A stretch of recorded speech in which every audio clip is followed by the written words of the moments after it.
Hello, welcome to another episode of Mental Health here on Sparks 1524. I'm Nathaniel Miller. As you can probably guess from the title card on this video, this is discussing autism, and I say at 51 because I am 51 years old. Now, if you follow this, my channel or my blog, much less the mental health episode specifically, then you'll know I have been an open advocate of mental health and mental services for a very long time. I attempted to commit suicide in 1998 and I put myself in the hospital for 3 days. I've wrestled with depression and anxiety ever since. Now, I've been through a number of traumatic incidents in the Navy, 3 workplace assaults, for example, natural disasters, terrorist attacks, et cetera, et cetera. So I've got a lot to be going on with. And one of my advocacies has always been, yes, be honest about going on with it, fight the stigma that comes with mental health. But it's not an excuse to be stagnant. Mental health issues are not an excuse to be stagnant, to engage in bad behavior and blame everything but yourself. This autism diagnosis for me literally just happened a few weeks ago. I go into the story a little more in my written column, which is linked down below. And also, if you're curious to know what markers I hit that let my mental health providers make this diagnosis, it's all down there. It's all down there. It's all in my written column, which is linked below. I'll let you read that on your own. But all the way back in 2008, a senior chief petty officer I had when I was an instructor started calling me into his office to coach me on reading people, which is a weird thing to say because and back then I was already a top-rated instructor, an asked for by name instructor, meaning I'm good with people. But there was still something off. And he actually suggested I might check on with our mental health providers at the time, autism, or as we knew back then, we called it back then just Asperger's syndrome. This was 2008. Because him having had an autistic family member, he said he saw a lot of parallels in me to that member. Now, that family member was very much further down the spectrum. So the parallels were there, but if, it's like my volume level would be like 1 or 2, his family member, the volume was dialed up to 8 or 9. Well, a number of events happened that derailed that investigation for 15 years, so long that I kind of forgot about it until I was screening for a PTSD support group here in Pensacola a few weeks ago. But a lot of things kind of crashed into me at the same time. The first one was, oh my God, I suddenly get me. It's like I wear glasses. I actually wear one for distance vision, one for reading. I don't need one here for this. But if you're nearsighted or farsighted, and most people can understand this a little bit because we've all had times when our vision's blurry, we don't see very well. Those of us who are nearsighted or farsighted, of course, we're there all the time. But the best way to describe it is I'm looking at the world. I've been looking at the world like this for 51 years. All of a sudden, someone just went and put the pair of glasses on, all of it comes into focus. And I realize I'm looking at the world now in focus. This world, of course, being me. Oh, I need to clean these. That's actually been one of the harder things to deal with. On a practical level, my life is fine. I am clearly able to live independently and function independently. But what I realized, and one of the hard things to swallow, was the immediate realization that all of my relationship problems, all the friendships that failed, every single romantic attachment, all of the romantic ones, by the way, crashed and burned. Not to be overdramatic, 60 or 70% of my friendships now we all have a lot of friendships that fade and move on. It happens.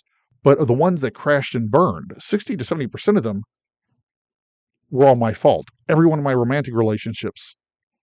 Yes, it takes 2 to tango, but I set myself up for failure because I did not know I was coming at the world without glasses. I didn't know that this is not how the world looks, that this is supposed to be how the world looks. The revelation I had is I'm actually been more of an emotional tsunami of great intensity that just kind of blasts everything in its path. Is that my fault?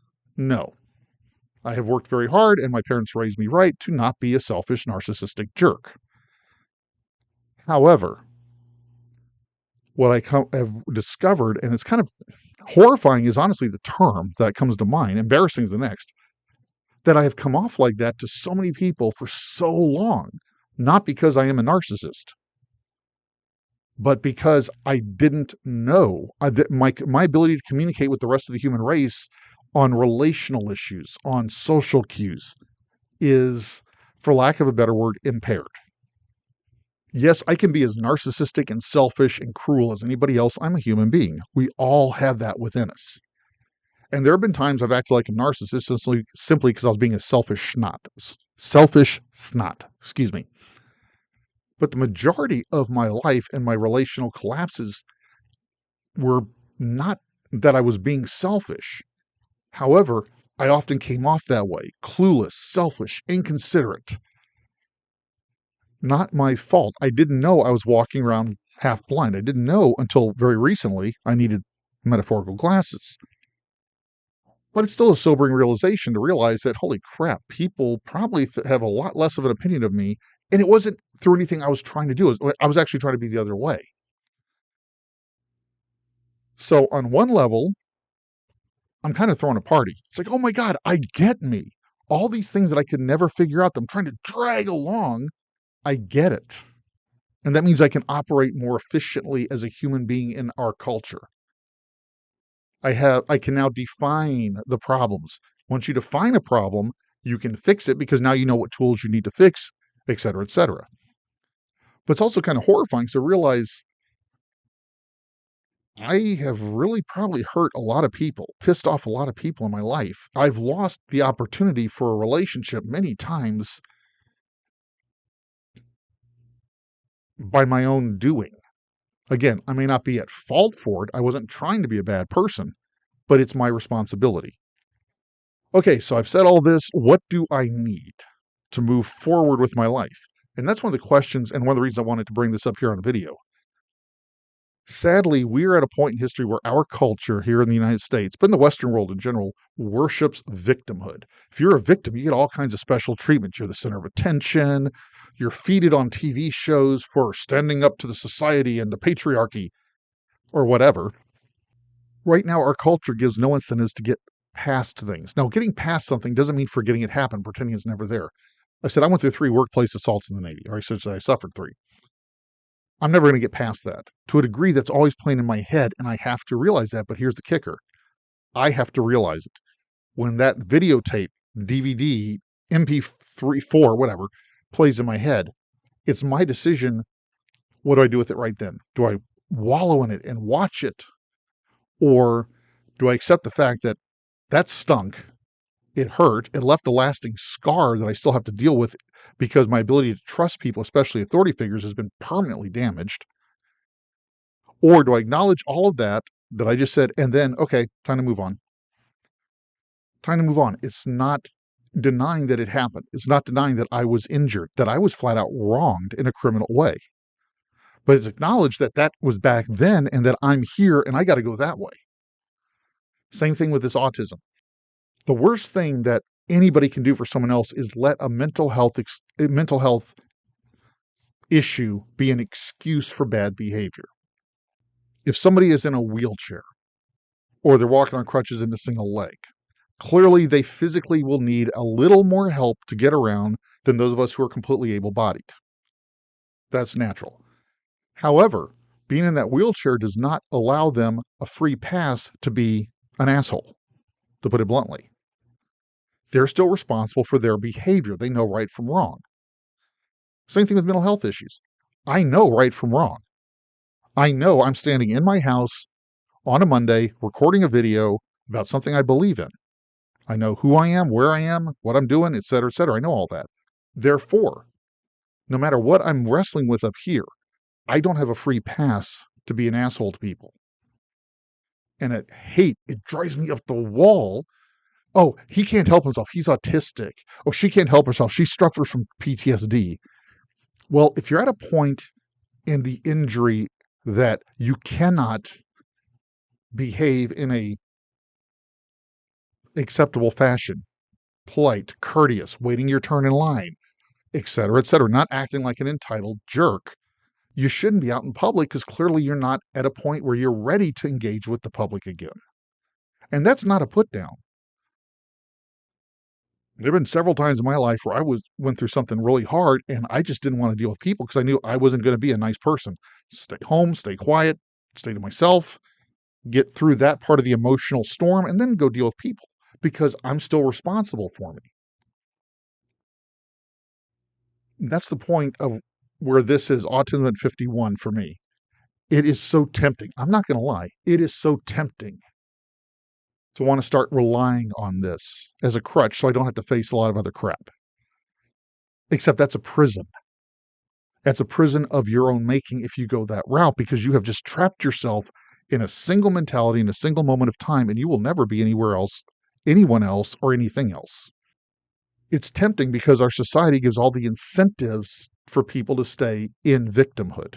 Look at what's happening in our cities that are burning to the ground because law enforcement is now considered inhumane and racist.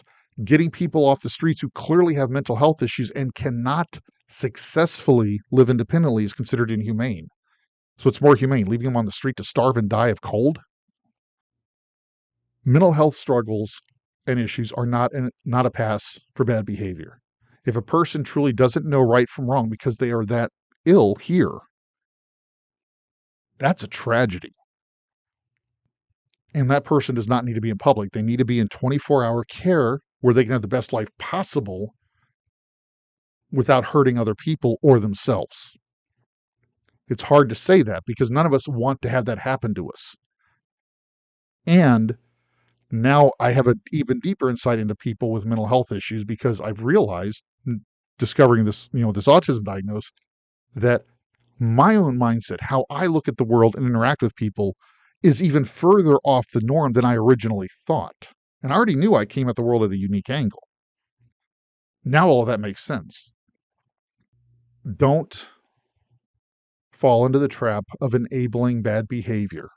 Because if you make excuses for people with mental health or physical disabilities that are acting like jerks, you're actually helping take away their agency. Part of how we maintain agency in our lives is by suffering the consequences of our actions that are negative, as much as enjoying the consequences of our actions that are positive. But we all learn more. And it's a sad fact of our species, but this is the way it is for every single one of us. We all learn more by facing and accepting the consequences of our negative behaviors and actions. Without those, we have no agency because we're never going to truly be in control of ourselves. What I would ask from people is a bit of grace. If I do something inconsiderate, rude, maybe even seemingly selfish, don't assume I'm being an asshole. Don't assume I'm being a dick. I can be. I'm as human as you are, as human as anybody else. But more than likely, that behavior is stemming from the fact that I am in a bubble in my head.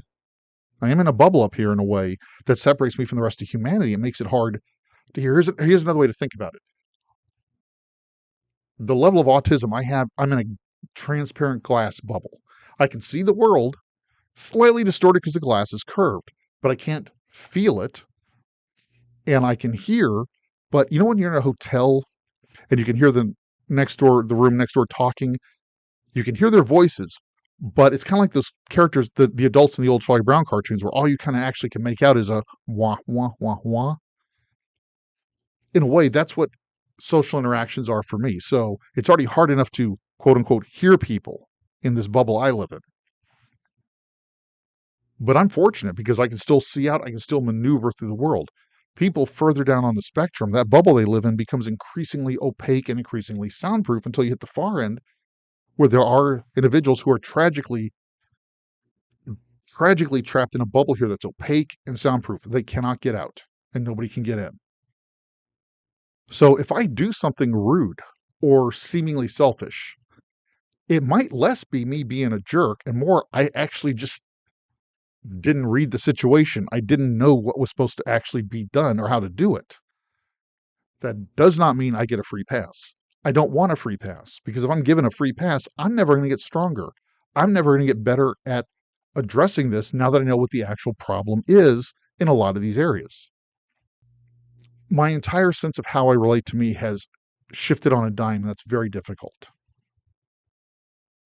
because it feels like, and again, Emotional reality and objective reality don't always jibe, and it takes some time to get them in sync. Right now, I feel like a great deal of my life was nothing but a lie. That's the emotional reality. The objective reality, what is actual fact, is my life wasn't a lie. I was looking at it with blurred vision until just a couple of weeks ago.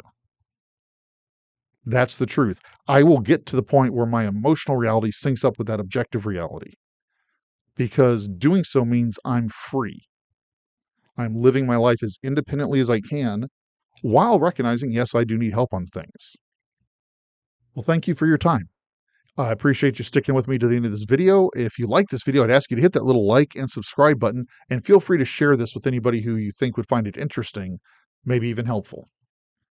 Until we meet here again on Sparks 1524, I hope you have a great week, and I hope you go and do some great things.